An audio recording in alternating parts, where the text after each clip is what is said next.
Hambatan terbesar ya mungkin ini sih mas, kemauan untuk mencoba. Istri itu awalnya dulu itu waktu menikah itu dapat gaji tetap sekian, istilahnya dari kafe setiap bulan dapat gaji dapat sekian. Sekarang kan tidak menentu mas, soal di jalan kalau pas rame ya rame. Pas kurang ya kurang, pasti ada argumen, sudah punya istri atau sudah punya keluarga tapi bekerjanya di jalan ya gitu, pasti ada yang meremehkan, ada yang mencibir. Tapi kita buktikan aja lah, terutama kepada keluarga terdekat kita, kepada istri kita, kalau jualan ini sebenarnya itu kalau misalkan rame ya ada berkahnya gitu. Perkenalkan, nama saya Wenda Ardiansyah. Sini usaha saya berjualan kopi manual brew di atas sepeda motor. Ya awalnya saya dulu kerja di sebuah kafe ya, sebuah kafe sekitar tahun 2017 Agustus Agustus. Sama itu saya belajar di sana. Awalnya jadi asisten barista, sekarang ya asisten barista sampai tahun 2022 baru memutuskan untuk bikin usaha sendiri, bikin kopi di jalan pakai sepeda motor. Soalnya ini untuk membuat suatu kafe ya, selain kafe, kalau sekarang kan yang ramai kan lagi musim coffee shop itu, terutama sewanya mas yang mahal kan. Saya tak pikir-pikir kok belum berani mengambil resiko untuk berjualan di sebuah kafe, untuk sewanya, operasionalnya itu juga memakan biaya yang banyak. Jadi memutuskan untuk di jalan sekalian untuk memperkenalkan, ini loh kopi-kopi kafe, kopi-kopi yang biasanya di kafe yang ternama itu sebenarnya bisa dinikmati oleh siapa saja dengan harga yang cukup terjangkau untuk masyarakat di jalan. Alasan tertarik di kopi ya terutama pasti pertama itu karena pekerjaan. Terus karena ngerasa senang bikin kopi yang pas waktu di kafe itu istilahnya barnya itu open bar atau slow bar gitu ya. Jadi kita bisa interaksi dengan customer, kita bisa kenalan, kita bisa ngobrolin tentang kopi mulai dari A sampai Z. Itu senang. Jadi kayak interaksi. Jadi yang buat saya tertarik itu ya itu. Selain kita bisa ngopi bareng, selain kita bisa berinteraksi, juga bisa sharing lah istilahnya. Jadi ketemu orang-orang baru, pengalaman baru, terus menambah relasi terutama seperti itu. Jadi kawannya aku bikin kopi di jalan ini karena kerja di kafe udah terlalu lama. Ya udah terlalu lama istilahnya. Dulu kan masih jarang, kalau di Tulungagung kan masih jarang. Terus masih banyak interaksi orang itu ke kafe, minat kopi, nyari kopi, terus ngobrol sama barista. Sekarang udah mulai jarang saya temui di tempatku kerja yang dulu ya. Dari jalan dulu terus memutuskan di jalan karena ya itu, aku pingin yang pertama memperkenalkan kopi specialty terutama ya, kopi specialty, robusta ataupun arabica. Kopi yang enak itu harusnya bisa dinikmati oleh siapa saja. Ya kan, saya saja, nggak cuman orang-orang yang biasanya ke kafe. Kalau di jalan kan lebih luas cakupannya. Misalnya orang yang olahraga pagi, orang yang biasanya belum pernah ke kafe sama sekali, berada di jalan gitu, ngerasain mas apa tuh ini? Ya kan dengan konsep yang di motor yang menarik orang itu untuk datang kan, terus baru kita bisa ngobrol. Ini loh pak, ada kopi yang robusta, ada kopi arabica. Ini rasanya seperti ini, kalau yang robusta, kalau yang arabica rasanya seperti ini. Jadi untuk memperkenalkan kopi lah pada ini. Corona kemarin 2020 ya, itu kan saya masih di kafe, terus untuk buka kafe juga terbatas. Bahkan waktu itu sempat hanya boleh melayani take away. Jadi sistem di kafe itu membuat peraturan sehari masuk, sehari libur gitu kan. Jadi awalnya itu enak. Awalnya enak karena ya sekali masuk sekali tapi masih dapat gaji gitu mas. Terus ternyata kok bulan kedua kok bosan gitu. Terus sedikit-sedikit bikin apa ya di rumah ya biar nggak bosan. Terus biar tetap kreatif gitu. Akhirnya aku mencoba sedikit-sedikit itu untuk beli alat-alat kopi sendiri. Jadi mau home brewer lah istilahnya. Nyeduh di rumah, bikin dinikmati sendiri biar nggak bosen. Kebanyakan libur kan di kafe, kayak gitu. Awalnya jadi corona emang emang memaksa kita untuk berpikir kreatif, dan ya siapa tahu nanti bisa bikin usaha sendiri, bikin kafe sendiri atau bikin kopi di jalan atau di mana gitu.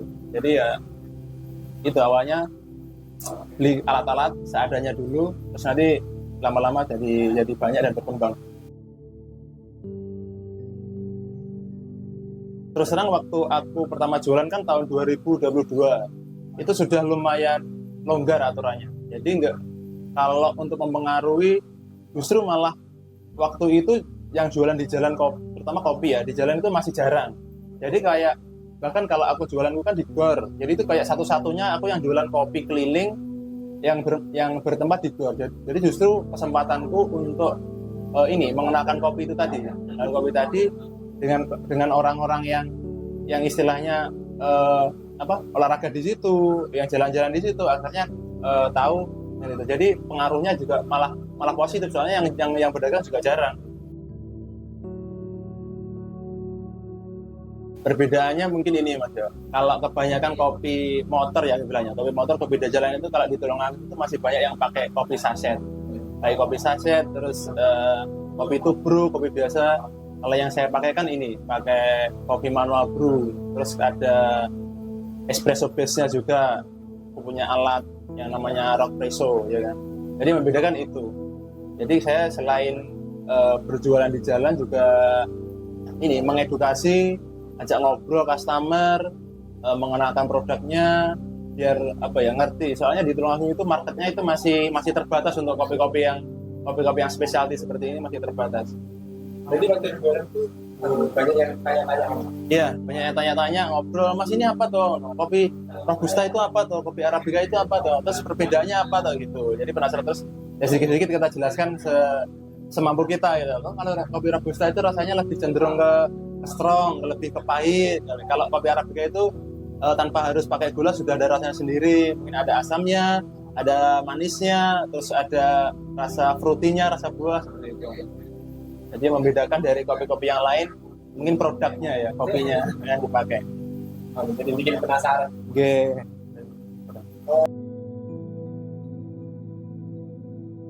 Manajemen bisnis. Kalau saya ini kan baru awal ya, masih mulai usaha. Jadi manajemen bisnis saya awalnya ya itu pemilihan menu, terutama itu pasti pemilihan menu itu kita sesuaikan dengan kultur atau istilahnya kesukaan orang sini, orang Tulungagung gitu kan. Karena orang Tulungagung itu sukanya pada kopi tradisional ya, kopi hijau, terus kopi yang di warung-warung itu. Jadi kita sesuaikan.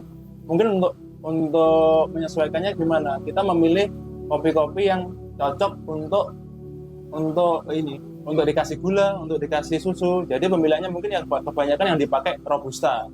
Aku juga bawa Arabica itu untuk ini aja, untuk varian yang Arabica diseduh manual. Misalkan ada yang tanya, Mas ini kopinya dari mana? Dari Aceh Gayo misalkan gitu kan. Jadi kita kenalkan, ini bisa diseduh, bisa ditubruk biasa, pakai gula bisa, nggak pakai gula bisa. Jadi manajemennya yaitu kita pemilihan bahan mulai dari kopi, terus susu, terus untuk menyesuaikan seleranya masyarakat sini. Mungkin sukanya sini kan yang manis-manis. Jadi saya munculkan produk kopi susu juga ada. Terus untuk cappuccino-nya sendiri juga mungkin ada yang menghendaki gula, kita kasih gula atau kasih creamer biar menyesuaikan rasa yang ada di pasar gitu. Oke Mas, kopi hijau dong. Oh iya, banyak Mas. Banyak Mas yang tanya, Mas ada kopi hijau Mas itu. Mohon maaf Mas, nggak ada. Bilang ya baik-baik aja Mas. Emang ya nggak bawa. Adanya apa ya, kopi hitam gitu jadi bilangnya ya. Saya kasih Robusta, pakai gula nggak Mas? Pakai gula, saya kasih gula, kopi susu, jadi Robusta susu, ya gitu. Dalam tantangan terbesar menjalankan bisnis ya. Tantangan terbesar terutama ini cuaca sih Mas. Cuaca kalau pas musim hujan, soalnya di jalan, terus nggak ada atapnya, nggak tendanya, jadi di alam kalau pas hujan ini susah mas, susah untuk jualan. Terus apalagi ya, mungkin harga kopi naik, ini baru tahun ini harga kopi naik dengan harga yang sekian. Terus kalau untuk menaikkan harga juga riskan, soalnya apa ya, harus menyamakan dengan harga warung. Nanti kalau misalkan harganya terlalu mahal juga pasti konsumen juga berbeda, kenapa kok ini mahal-mahal beli kopi di jalan, padahal beli kopi di warung dengan harga yang lebih murah dapat kopi juga gitu. Menyikapinya kalau masalah cuaca ya kita ya prepare aja, mungkin bawa payung, atau terus misalkan kalau pas keadaan sepi kita juga menerima delivery order, kita bisa nyeduh di rumah atau di kantor. Makanya saya juga sering kalau ada orang yang tanya, mas ini bisa dibawa untuk acara belum? Bisa, nanti bisa di booking dengan minimal order atau minimal customer yang beli berapa itu bisa. Jadi bisa langsung aja dikontak by WhatsApp atau Instagram itu di sosial media. Oh ya, kalau untuk marketing ya, marketing itu saya cuma pakai sosial media aja, pakai ya story WhatsApp, terus Instagram, ada profil Instagramnya ini Romanza Street Coffee, terus di fanpage Facebook, terus ya minta bantuan teman-teman istilahnya yang influencer, terus apa misalkan followernya banyak, oh ini minta tolong di foto dong, dibikin story apa di tag di Instagramnya kayak gitu. Jadi minta bantuan teman-teman aja dari via sosial media sih mas kebanyakan. Terus sama ini dari mulut ke mulut gitu.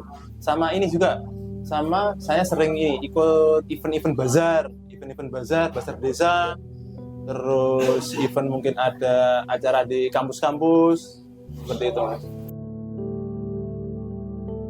Pasti mas mempengaruhi, terutama ya sosial media. Sekarang kan zamannya semua orang mesti pegang HP, bawa HP, pasti lihat sosial media, terus ya akun-akun yang istilahnya sesuai dengan apa ya, makanan, terutama ya kuliner di Tulungagung, ya istilahnya mempengaruhi sosial media itu. Banyak customer yang datang itu karena penasaran dulu, wah karena apa tuh kok ada kopi di jalan, terus nyoba, terus ngobrol-ngobrol, ternyata cocok, kalau cocok ya kembali, terus jadi langganan.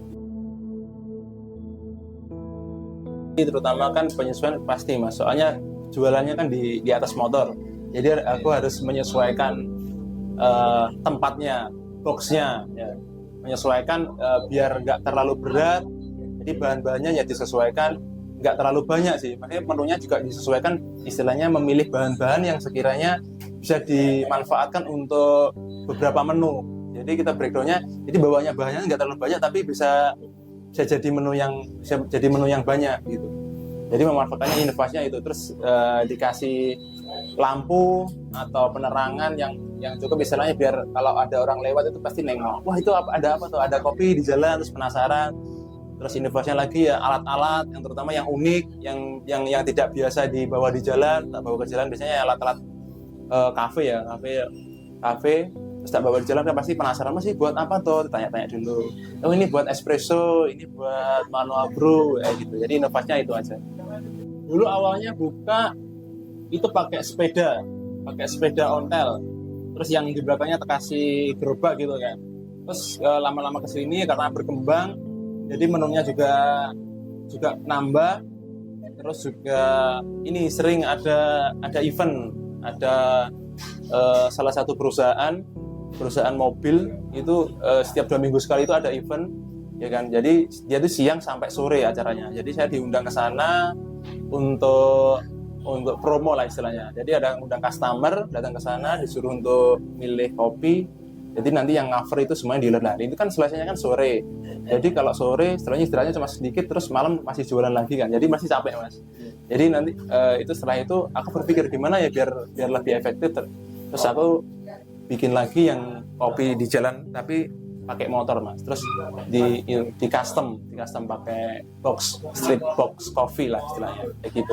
Jadi berkembangnya dulu pakai sepeda hampir setahun. Setelah itu berkembang jadi kopi motor. Ya, perubahan pasti mas, itu menyesuaikan, terutama perubahan menu lah. Dulu kan waktu di sepeda nggak terlalu banyak, kita bawa alat-alat, terus berkembang di sini yang sesuai selerane masyarakat, sesuai selerane customer tuh apa tuh, kita nyesuaikan aja. Misalkan mas aku sukanya kopi yang manis gitu. Jadi kita pakai ditambahin gula atau ditambahin creamer dan sebagainya. Berarti perkembangannya itu dengan konsep seperti itu cukup mas. Istilahnya kita kan jualan ini, jualan air, kalau orang Jawa itu jualan air gitu ya. Jadi pasti marginnya lebih banyak daripada jualan yang sehari harus menghabiskan, kalau udah habisan buang gitu kan. Kalau kopi kan istilahnya lebih awet. Kalau kopi pokoknya yang penting penyimpanannya bagus, terus istilahnya nggak terlalu terlalu banyak barang atau nggak terlalu banyak bahan yang cepat basi atau sekali pakai gitu mas. Jadi kita menyesuaikan aja menu-menunya itu yang istilahnya awet untuk dipakai beberapa hari atau bahkan beberapa bulan seperti itu. Standar tertentu ini aja sih mas, kalau aku bukan standar ya, lebih ke ini menjaga kualitas produk kayak gitu. Jadi misalkan kalau bahan bakunya itu kan biasanya, apalagi kopi ya mas ya, pasti kopi itu nggak bisa 100% sama setiap harinya atau sama setiap kita beli gitu. Jadi kita ya harus, kalau di kopi itu harus dikalibrasi dulu, harus dicicip dulu. Jadi yang menurutku yang standar yang paling penting itu di produknya. Jadi yang dijual, apalagi di jalan kan, istilahnya banyak kafe-kafe yang sekarang yang baru buka di Tulungagung. Jadi kita bersaingnya lewat itu aja, lewat produknya aja. Kalau produk kita enak, produk kita cocok di customer, ya insya Allah pasti bakalan rame sih. Oh iya, ini satu aja pengalaman dari customer ya. Awalnya customer itu pasti datang itu ini tanya-tanya dulu rata-rata. Yang menarik itu lama-kelamaan itu kan ngobrol nih. Pasti kan penasaran, mas ini kopinya apa, gini, terus ngobrol. Dia bikin ngulik sendiri mas. Terus ini saya kasih ide aja. Oh mas, sama istilahnya kalau misalkan di rumah gitu ya, bikin kopi sendiri itu bisa loh mas gitu. Oh gimana mas caranya ya pasti ada alatnya tuh. Alatnya sederhana aja, pakai French press atau pakai V6 Dream yang banyak di toko-toko aja gitu. Jadi kebanyakan yang sudah ngobrol yang jadi customer itu sekarang mulai jadi home brewer. Jadi mereka tuh nyeduh sendiri. Jadi nyeduh sendiri gitu Pak. Jadi seru aja. Jadi terus yang diobrolin apa? Jadi terus yang mencari rasanya. Mas aku kemarin nyeduh kok nggak seperti punya sampean gitu kan. Jadi ngobrol, jadi balik lagi, ngobrol lagi. Ya itu sharing aja. Jadi sharing mas ini airnya segini, misalnya susunya segini, kopinya segini, jadi komposisinya yang kita cocokkan. Yang penting itu aja. Kayak gitu. Jadi banyak. Jadi home brewer itu beberapa customer jadi home brewer sekarang mas. Mulai beli alat-alat kopi, beli timbangan, terus beli hand grinder, beli kettle dan sebagainya. Kopi kan nggak terbatas cuman itu aja mas. Kan banyak tuh mas, dari Sumatera sampai Papua kan, apalagi Jawa itu banyak kopi kan. Jadi kalau kita misalkan bahas satu kopi aja udah panjang nih, apalagi nanti besok ganti kopi yang lain, ganti yang A, yang B, kopi yang sama aja dengan proses yang berbeda rasanya beda, cara penyeduhannya beda, itu yang bikin menarik gitu kopinya itu pasti. Jadi diobrolin ada aja yang dibahas di jalan itu pasti ada. Tapi tentang kopi itu nggak ada habisnya. Oh ya, yang dipakai di jalan itu pasti Robusta dan Arabica. Kalau untuk espresso base aku ada house blend. Terus kalau Robustanya itu aku pakai yang Robusta Dampit Malang sama Robusta Temanggung Jawa Tengah. Terus kalau Arabicanya aku ganti-ganti mas. Tapi yang kebanyakan aku pakai ya Mandailing, terus Aceh Gayo, Bali Kitamani, terus Toraja. Ya mungkin itu aja.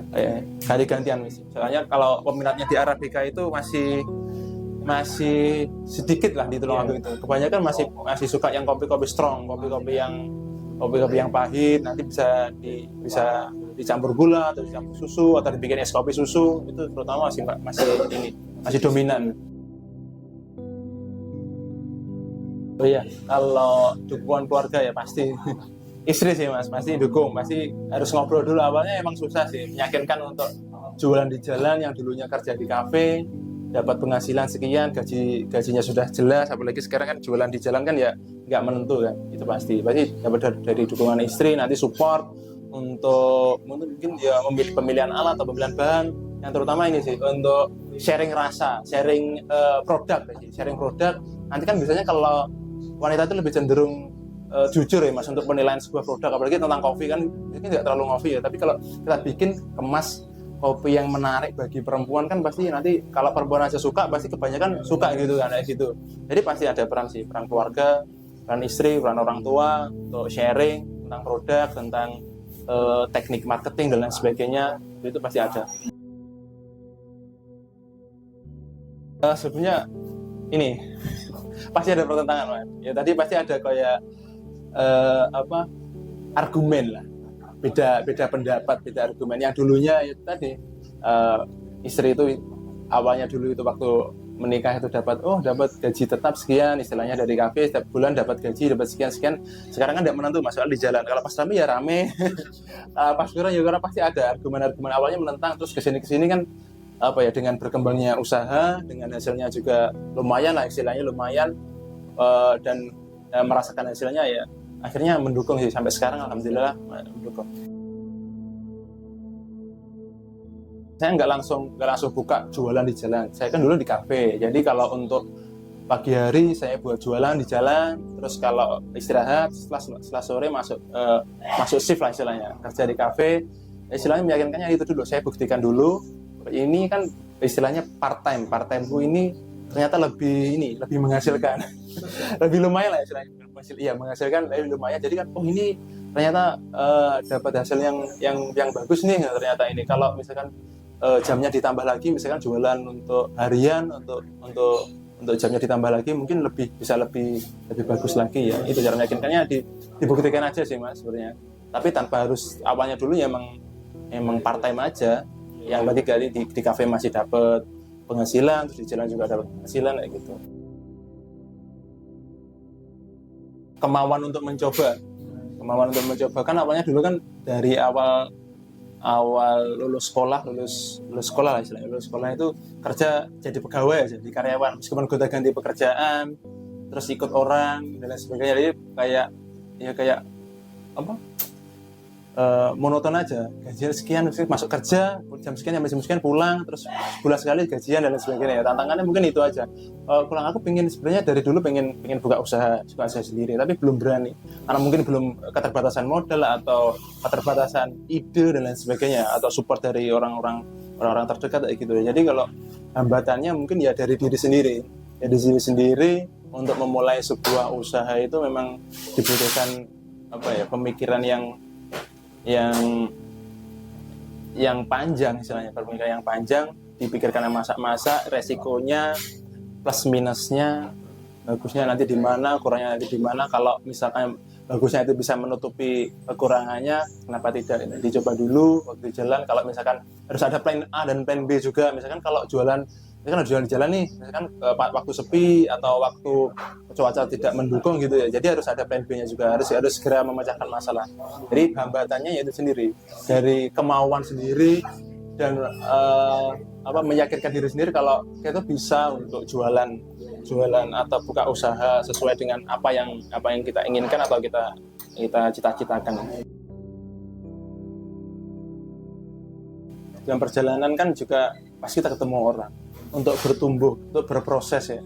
Ketemu orang banyak dengan pengalaman yang di jalan, kita jualan di jalan, ketemu orang, terus misalkan dipandang sebelah lah sama orang, jualannya di pinggir jalan kayak gitu. Mungkin kalau orang yang belum tahu ya dengan produknya atau dengan yang kita jual itu pasti jualan kopi di pinggir jalan gitu. Tapi kalau bagi teman-teman yang tahu, saudara gitu yang ngerti, Mas ini kopinya dari sini ya, kopinya dari luar kota atau dari apa, mereka pasti respect kok, menghargai kok, karena kita itu juga jualan juga dengan niat yang baik gitu, dengan modal yang juga cukup lumayan, dengan konsep seperti ini kan juga jarang soalnya di gitu.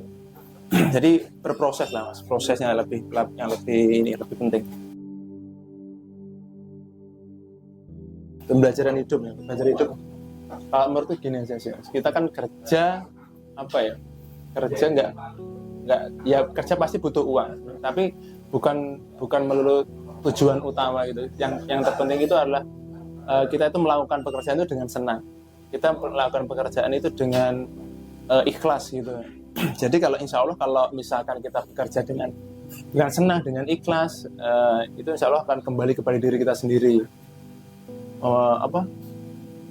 Cukup lah serba, kalau misalkan dan merasa cukup. Kalau misalkan kita ketika dikasih kerja di kantoran lah, kita mau gaji berapapun, kalau misalkan kita belum merasa cukup, nggak bakalan cukup. Tapi kalau misalkan kita bekerja di jalan, kita pendapatannya mungkin 100 atau 200 ribu, kita merasa cukup, ya pasti akan cukup. Ya, kalau untuk mempengaruhi pasti Mas, kita lebih lebih sabar dan lebih bisa menerima apa yang misalnya mungkin rezeki yang dikasih oleh Tuhan kepada kita, itu lebih bisa menerima, lebih bisa bersyukur, bisa menikmati hal-hal yang dulu mungkin kita remehkan, ternyata itu bisa berdampak besar loh kepada orang. Mungkin kita jualan di jalan itu kisarannya harga kopi 4.000, 5.000 kan, kalau secara nominal kan kecil, tapi bagi orang-orang pedagang di jalan itu pasti berdampak besar. Soalnya itu kan laku, yang pertama laku dengan nominal sekian kan, itu pasti marah Mas. Selain kita dapat uang, juga dapat kepuasan lah misalnya, dengan produk dengan harga sekian itu membuat orang itu kembali kepada kita gitu. Jadi itu pasti berdampak kepada kita lebih bisa menghargai orang lain, kita bisa lebih menghormati orang lain tanpa harus memandang orang itu lebih buruk atau kita itu lebih baik daripada mereka gitu. Kalau putus asa mungkin belum ya Mas. Kalau untuk istilahnya, kalau untuk kurang puas atau menerima itu ada. Mungkin waktu pas hujan atau pas mungkin pendapatannya kurang, kan hujan ini kan susah. Itu pasti kok ngeluh kok gini ya, kok pas sepi ya. Jadi pendapatannya kok cuma segini, untuk makan aja mungkin ya pas-pasan dan lain sebagainya, belum untuk belanja dan lain sebagainya. Itu fase-fase kalau pas kita jualannya pas sepi, waktu pas hujan atau pas ada acara di tempat kita bekerja, kan kita kerjanya di mangkanya itu di tempat umum. Jadi kalau misalkan tempatnya itu dibuat parkir dan sebagainya, otomatis kita tidak bisa jualan di sana kan. Itu ya kendalanya seperti itu. Kita memotivasi diri, ini loh acaranya cuman sebentar, jadi besok kita masih jualan lagi. Kalau untuk masalah cuaca misalkan, ini cuacanya itu mungkin nggak sebulan full lah istilahnya hujan, pasti ada beberapa hari, beberapa minggu kita bisa jualan lagi. Mungkin kita bisa meningkatkan dengan acara kita ikut event atau kita ikut pameran-pameran produk UMKM dan sebagainya Mas. Jadi kita sendiri yang memotivasi diri kita, kalau ini besok itu masih bisa ada harapan lagi loh kita untuk jualan, kita masih ada kesempatan lagi untuk bisa dapat rezeki yang lebih seperti itu. Komentar miring ada sih Mas, kayaknya miskin lebih ke ini, mungkin beberapa kerabat ya, beberapa saudara nggak terlalu dekat, saudara jauh gitu, pasti memandangnya kita kan jualnya di jalan, pasti disepelekan. Wah, apa tuh kok sudah punya istri atau sudah punya keluarga tapi bekerjanya di jalan ya gitu. Pasti ada yang meremehkan, ada yang mencibir, tapi kita buktikan aja lah, terutama kepada keluarga terdekat kita, kepada istri kita, kalau jualan ini sebenarnya itu kalau misalkan rame ya ada berkahnya gitu. Jadi kalau rezeki itu pasti ada yang ngatur. Jadi kalau rezekinya pas rame, pasti rame dan kita bisa bagi bersama gitu. Kalau kita merasa cukup, insya Allah juga cukup. Jadi yang mencibir itu pasti ada, tapi kita ya semangat aja lah. Mimpi ya pengennya pasti punya tempat sendiri, punya tempat sendiri yang nyaman. Jadi pengen punya kedai sendiri, kita bisa nyeduh dengan santai, nyaman, kita bisa melayani orang dengan secara maksimal. Kita mungkin ada yang customer mintanya kopi A, kopi B, kopi C dibikin seperti ini, kita bisa istilahnya merespon atau memberikan produk yang mereka mau. Itu pasti cita-cita mimpinya seperti itu. Yang terutama itu tadi, mengenakan kopi-kopi, kalau kopi seperti itu bisa loh dinikmati dengan apa yang customer mau gitu. Mimpinya pasti punya kedai sendiri, punya usaha sendiri.